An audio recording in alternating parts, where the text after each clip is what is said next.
All right, Reds. What a win that was then. Kev, what a performance. Chat, everyone watching. My voice is gone, as you can tell, Kev. But I know you enjoyed your watch along. I enjoyed our watch along. What a performance, mate. For me, that, as I said on my TikTok video, just recorded then before we went on live.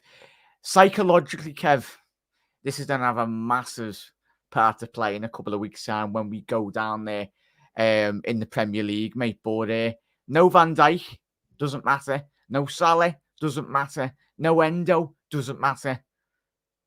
We got a very, very good result out of that, mate, didn't we? I'll tell you what. We did, man. We did. How's it going, Jack? Hello, chat.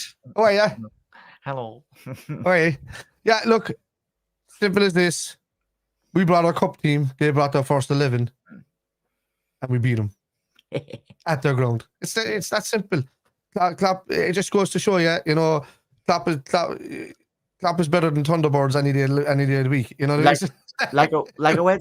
Lego head, or whatever you want to call him. He looks like a man with the Thunderbirds for me, man. He always has done. You know, he's just like a bobblehead. He's like a walking bobblehead. Yeah. So I'm so happy. He was crying his eyes out. Him. The one thing that done my head in, don't know you felt, Chas, was when we were watching the game. Odegaard, he's turned into the new Bruno Fernandes. And let's not forget, his performances have slid under the carpet this season. He had a good season last year, but Odegaard, I mean, it's part and parcel. We know the levels he can reach, but he was absolutely atrocious tonight. Do you know why, Jack? Because he's a Liverpool fan and he should be playing for Liverpool. If he was under Klopp, he'd be the best midfielder in the world at the moment. Yeah. So I just say, come over here, Odegaard. Come to the dark side. I call to thee. You know, so I would take him on, man. You know, all it needs is a bit of upset in that Arsenal side, man. Like getting rid of Arteta. The Arsenal fans are calling for Arteta's head if he didn't get the win tonight for some reason. They were booing tonight. I don't get that. Like, he played well. They just couldn't hit a barn door machine gun tonight. You live within your level, Arsenal fans. Like, what? You've been doing nothing for since the last time they won the league, a couple of league cups and maybe an FA Cup in between. So they've done nothing. You're just starting to gradually get up there. And the minute something goes wrong with you in a string of bad games, if that's the case, Klopp should have been fired about 5 or 6 times for Liverpool by now. You know what I mean? Because remember that time we lost 6 games at home in a row in the season where we were down and out. We were like 40 points behind the top. And we ended up coming back up into 3rd place. Pick with the manager. Hang on, I thought Arsenal won the league this season off that draw, didn't he? Oh, yeah. I forgot about that. Yeah.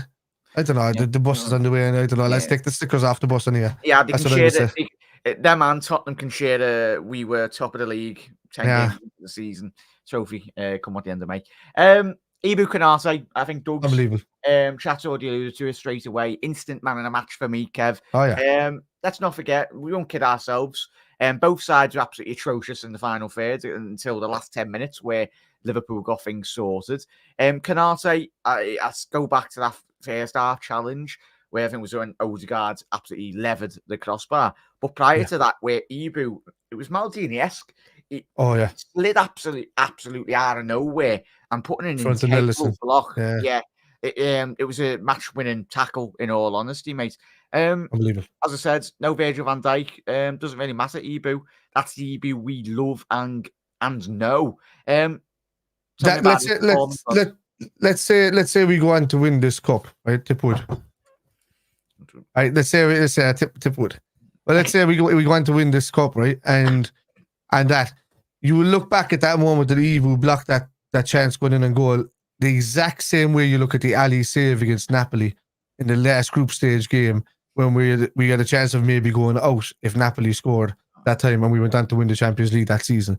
So that's just as important as a tackle as a highlight clip that I would use for Ibu. He was brilliant today in the air. He got in front of everything. You know, I have to give Kwanzaa had an okay game. It was a solid game. You know, okay game. You know, he did it and he covered well.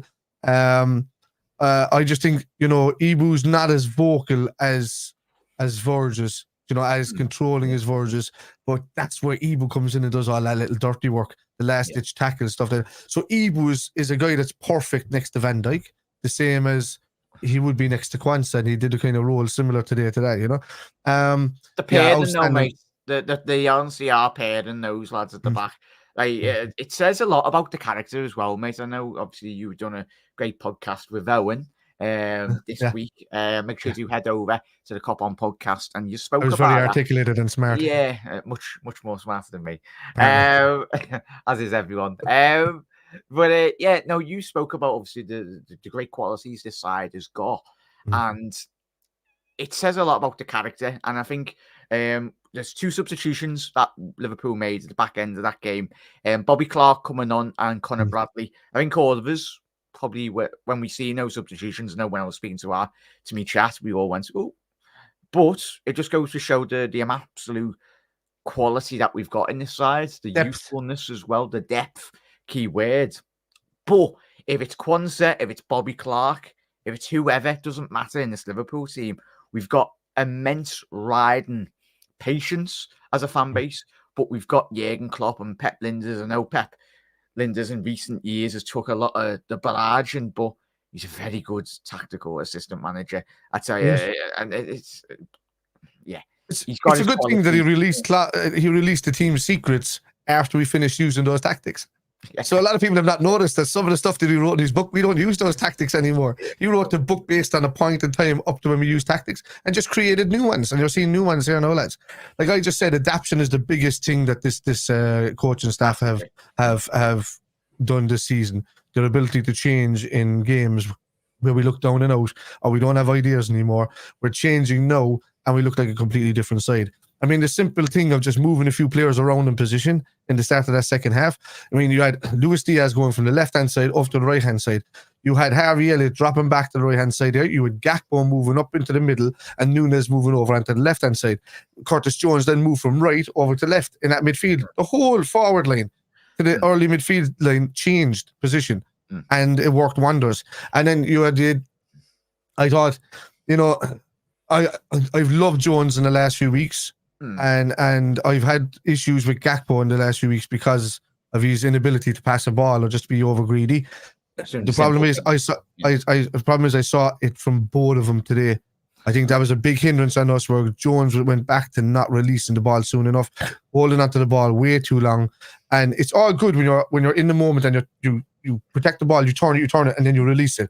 Yeah. It's not good when you protect the ball, hold on to it, see that there's 4 options open, then hold it again, hold it again. I'd agree. I'd caveat though, mate, with the quality that we wear up against tonight, mate. It's Arsenal. Like they made us, like it was like training cones to pay us 15-20 minutes. But let's put our hands up. It's Arsenal. They're at home. Yeah. The crowd's absolutely on there. Like any team that you go away for, and we will see this in the next couple of weeks and months' time for Liverpool as well, mate. We know there will be difficult games to come. But the defensive resolve tonight, and I agree, Kev, it was moments tonight with Gomez and Jones, but I caveat that with the quality that we wear up against as well. They do force players to make silly decisions, but that's what elite level players do.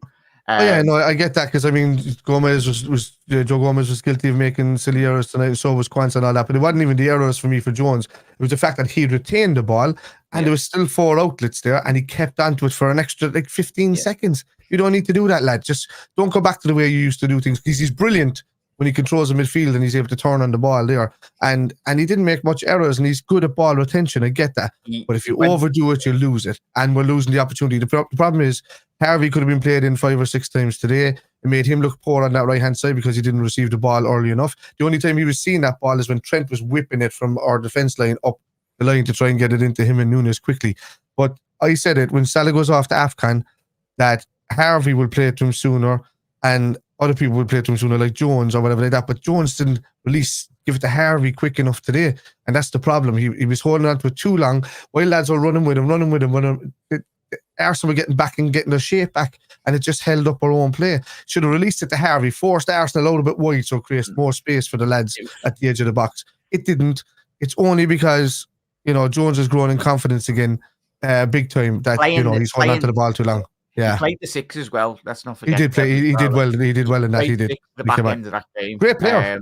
Just release the ball sooner again, buddy. Because if you go back to that way, people are going to start noticing like me, and then they're going to start saying it. So just all you have to do is release that ball sooner, and that's it. I'd agree. Yeah. I'd agree. But that's Yeah. the great beauty we've got till now at the end of May. There's still flaws. There's still massive flaws in Liverpool's game this season. But I'd agree, Kev. But we're top of the league. We're into the 4th round of the FA Cup. Beautiful chaos is Hopefully. what I call it. Yeah, it's amazing. And let's not kid ourselves, chat as well. And Kev, this side is extremely young. Like it helps when Milner leaves. The age range does drop massively. But another young lad, Bradley, he's got a big future, certainly as well. Bolton's player of the season last season on loan, wasn't he? Yeah, certainly, mate. Just tells you there. But obviously, Owen agreeing as well. But I've Trent as a roaming playmaker. Yeah, there was moments in that second half, and we all seen it where he's and it does me bloody head in. I don't know you heard the commentary, Kev, but for anyone in the UK, it was yet again. I get the defensive side of Trent, everyone, but they're still beating Trent with the same stick. The defensive side of his game. But he's not a right back. He's not like. He's a right wing back, and he's a modern right wing back. Yeah, would he question Cafu? Would he question Dani Alves' defensive side? No, they wouldn't, Jack, because they're right backs. Yeah, like but Trent is now this inverted role. Thing is, now he starts off right back, Trent, as we all know, Kevin and Chas. Yeah. But he then steps into the midfield. He is the best at doing that in world football at this moment. Problem is, Jack, you have a load of 60-year-olds that played 4-4-2 for 20 years of their career, talking about inverted right backs, and comparing them to right backs. Yeah. This is a new invention. This is a new system formation that's been here in recent years. None of these guys are qualified to even comment on it. We're seeing it as fans that these guys are doing. I mean, John Stones has been doing it for City. You know, we've been doing it. There's not many people have done it. Robinson's been kind of doing it for Fulham a bit. So, for me, you've got your Alan Shearers and your Guy Mowbrays and your thing of that talking about the football as if we're playing 4-4-2. And sometimes they don't even know. They're like, I don't know what Curtis Jones' thing in this play. I don't know why Trent's defensive mind again. He's not there to defend. He's there to cover. He's a covering player. He's not a guy that's a right back. You know. So it's something to do with the culture, mate. We should be. We love trendy scouts and all that, but Trent's one of the best players in world football at this moment in time. If he was in Spain, bloody hell, it literally he walked into that Galactico team of Real Madrid at this moment in time in terms of what Real Madrid are building. But thankfully, he's a scout and he loves us to bits. He's going nowhere. Don't buy into those nonsense rumours that I've seen this week. To be honest with you, Trent should be playing where Sabo's playing. Yeah. And he should be playing where Jude is playing for Real Madrid. He should be playing in these positions. Yeah, he can. He can. And he should. And I think that Klopp needs to start really developing him and Sabo to do rotation and competition. I know you get Trent into a team every game. You need that right foot. But I don't care. As long as whoever the best person for the job is, put him in the position. And this narrative as well, Kev. I haven't even looked on social media. I've just done my TikTok, done my video, spoke to Kev. I've literally not seen it on social media. But I've been on YouTube and socials a very long time. But a chap was saying at the end of the watch along, people were slagging off Núñez. Why? It's like, I don't understand what people watch on a game of football. Defensive side of Núñez's game was probably one of the best we've seen in Liverpool shirt. He won so many tackles today. Yeah, Diaz, don't be wrong, Diaz, the forward line, as we've already analysed tonight, took a fair bit to get going, took to the 80th, but we won the game. What I want and what we all want as well, Kevin, chat, is from a defensive side, you look at Núñez's side and everyone go, oh, you've brought him to bang goals in, lads. No, we haven't. If only football was that easy. We bought a versatile player. Yeah, we bought a versatile player, someone that plays left wing, plays through the middle, works his bloody bollocks off Darwin Núñez for this football club. And if only football was so simple, but it isn't, Kev. I just don't, I'm not buying into this notion. And it's the Núñez for me and the forward lads done their job. When it was needed, we countered to an absolute bloody T tonight, mate. And it's obviously the midfield. I didn't like Maka in that 6. It looked quite concerning. It just shows you what we're missing with Endo, doesn't it? Yeah. Yeah.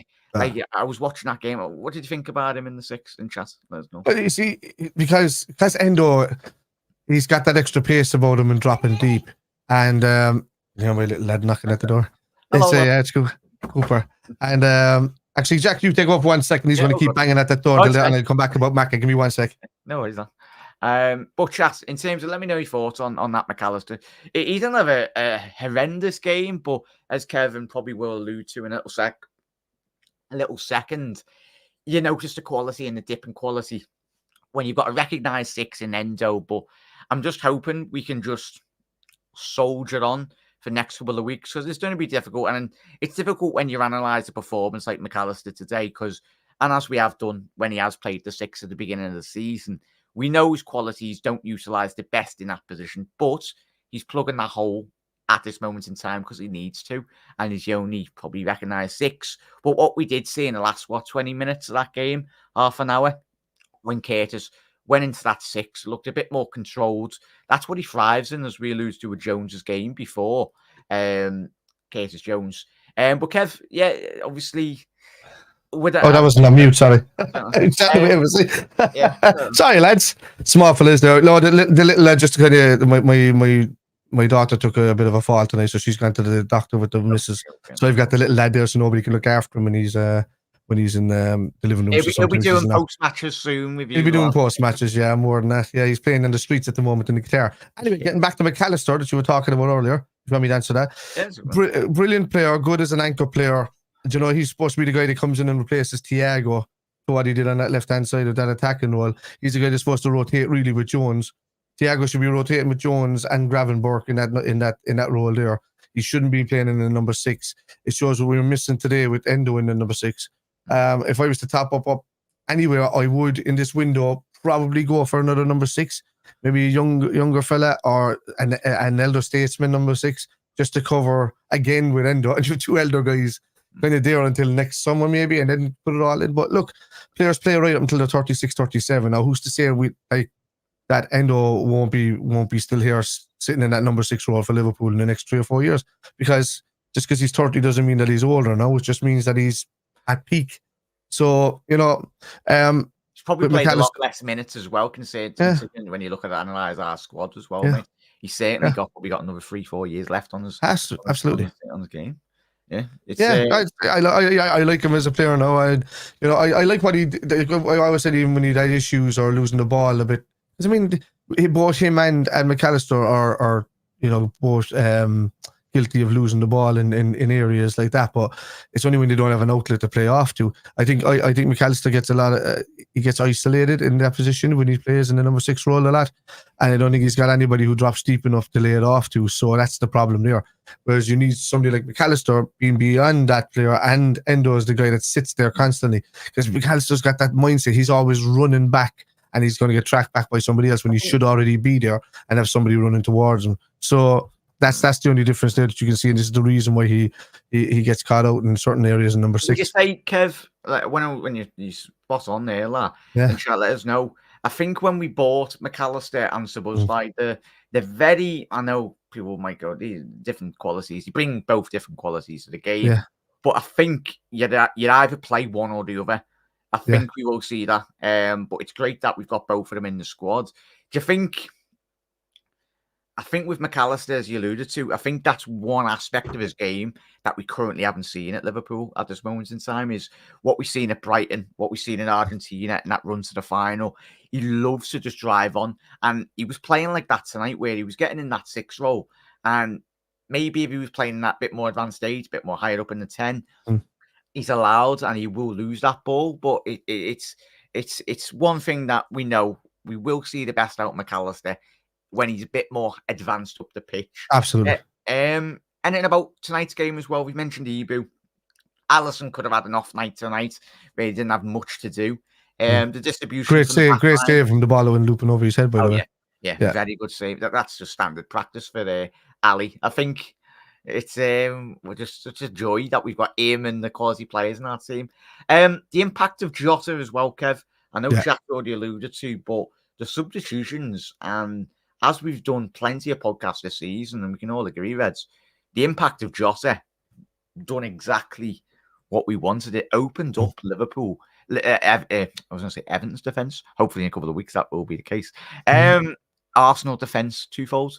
It's such a joy to have Jota or players to come off the bench, mate. And he's going to be needed, Jota, in the next couple of weeks, certainly. Different opposition, different defensive units as well, low blocks. But just thoughts on Jota or any of the substitutions that come on. I think even Gravenberch as well. Gravenberch was good, yeah. Massively. I love the way he used his body. He's a big lad, but I think we've seen in recent weeks Gravenberch not have that desired impact, but we certainly got that impact from Gravenberch. I think that little Ronaldo, was it Ronaldo spin or chop to get that free kick? Obviously, a result. I think that was that the free kick that got us the goal. Was that the goal? Yeah. That we got the free kick. Yeah. So he drew the free kick to get that goal. Yeah. It was. And look, it goes to show that the players that we have, some of them I don't like from the start when they start games. Like I tend to. Jota has one good game in 5 when he starts a game, but then he'll have 4 good games in 5 if he comes on and helps us change a game. That's how Jota works, and I think that suits him. It's the same with Harvey Elliott. I don't tend to like him too much when he starts, but I love him when he comes off. Him and Jota are game changers when they come off. Gravenberch is actually very similar than that. You can start Gravenberch against a weaker side, but he doesn't tend to get into games until late, and by that stage he's been taken off. So you could agree that there's a certain amount of players in the team that, although they would start in most other teams, they're perfect for Liverpool for coming off the bench and changing games. Moving Nunez out to the left hand side, not just taking him off, was a great move by Klopp as well. He knows how much damage he can do out there on the left, and he did. He just drove at people. And there was one opportunity that he nearly called past the post when he got it there. So maybe that's an outlet there. I'd like to see how that works out for the next few weeks. Really, maybe play Jota through the centre if we're going to start, and play Nunez on the left and play Diaz on the right, and then just see how that works out, because I think that could be absolute chaos in the making if you've got these guys running and barreling up the wings and Jota just controlling the touch in the inside and laying these 2 guys through. Jota has the ability to be the next Bobby, to be honest with you, and he can score goals on top of it. So I'd like to kind of see how that works out. But because I didn't like it when Jota starts on the left and Nunez starts through the centre, because sometimes it doesn't work out. But I'd rather see it the opposite way around, when Nunez is a bit on the left and Jota is there, because Nunez will always get chances that way. So yeah. It's so amazing to have, mate. And especially we come out of this still top of the league, the African Cup of Nations, the Asian Games period. The lads will be away with their international team. They'll be buzzing off the result tonight. They'll be sending all messages to the mates as well, and the lads, and they've done us proud. I think we've covered mostly everything as well. Get to everyone's comments as well, chat. If there's anything we've missed, let us know. Bobby Clark and Bradley outperforms Arsenal senior players as well. 100%. He running on for just shows about the developments as well. Correction, the Endos. He's 20.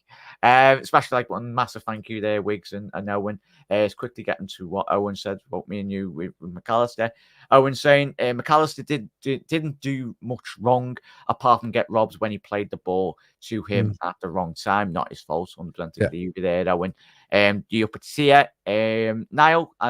If you're busy, mate, you have got the link on Twitter, mate. But definitely get it on the next post match, mate, if you're too busy. But Konate, he's gone with Konate was immense, and Kwanzaa is developing great as well. Jones owning Ben White was a beauty. The nose Scoopy around the corner. Scoopy. I haven't seen Mac, this from Wiggs, and Dom next to each other. It could really cook. We bought them to play either side of each other, Just Mac just a little bit deeper to allow Sebastian more space.